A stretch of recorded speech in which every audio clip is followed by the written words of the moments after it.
Darurat, darurat. Kalau menghadapi keadaan darurat kayak gini nih, gimana cara kamu menghadapinya?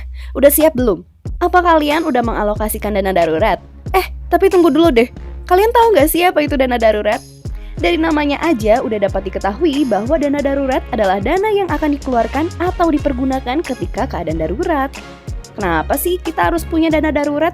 Karena dana tabungan kita biasanya nggak kita pisahin dan hanya tersimpan di tabungan yang jadi rekening gaji, belanja, dan investasi sekaligus. Di tahun 2019 ini pasti banyak kemungkinan resiko yang akan kamu alami, mulai dari kehilangan pekerjaan, resiko kesehatan yang besar, tuntutan kebutuhan yang semakin tinggi, biaya-biaya tidak terduga dari kendaraan yang kamu miliki, dan masih banyak lagi loh. Berapa sih dana darurat yang kita butuhin? Kalau kamu single, kamu nggak perlu dana darurat yang banyak. Kamu cuma perlu dana darurat 3 kali pengeluaran bulanan kamu. Ada orang yang pernah bilang, pay yourself first, yang artinya bayarlah diri kamu sendiri terlebih dahulu.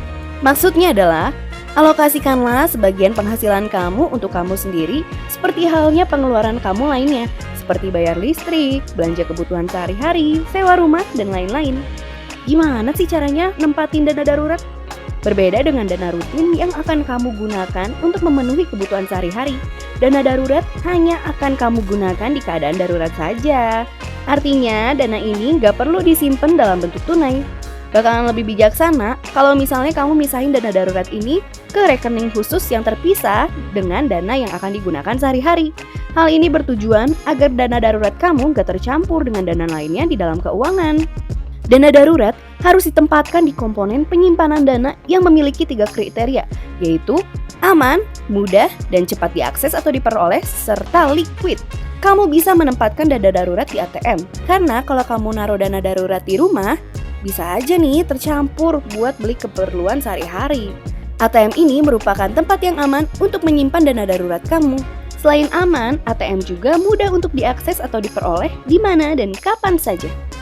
Nah, gimana sih caranya nyiapin dana darurat? Yang pertama, menabung dengan metode 50, 20, 30. Kamu masih susah menyisihkan penghasilan tiap bulan dengan alasan penghasilan kecil.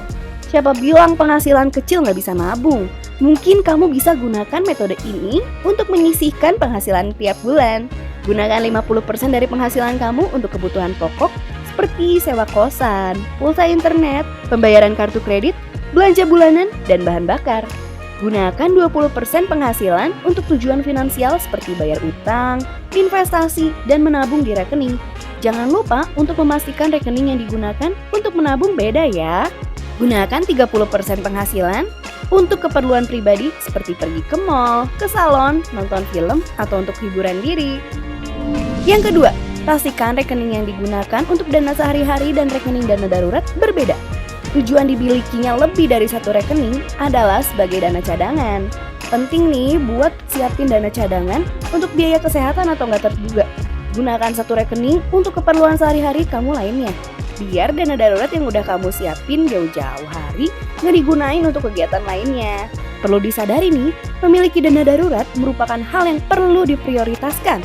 Karena dana tersebut bisa bantu kamu bertahan kalau kamu punya masalah keuangan yang bisa aja terjadi di masa depan. Jadi mulai sekarang, ayo siapin dana darurat. Gimana millennials, mau siapin dana darurat sekarang nggak? Oke deh, segitu aja video dari aku. Semoga bermanfaat ya. See you at the next video. Bye-bye.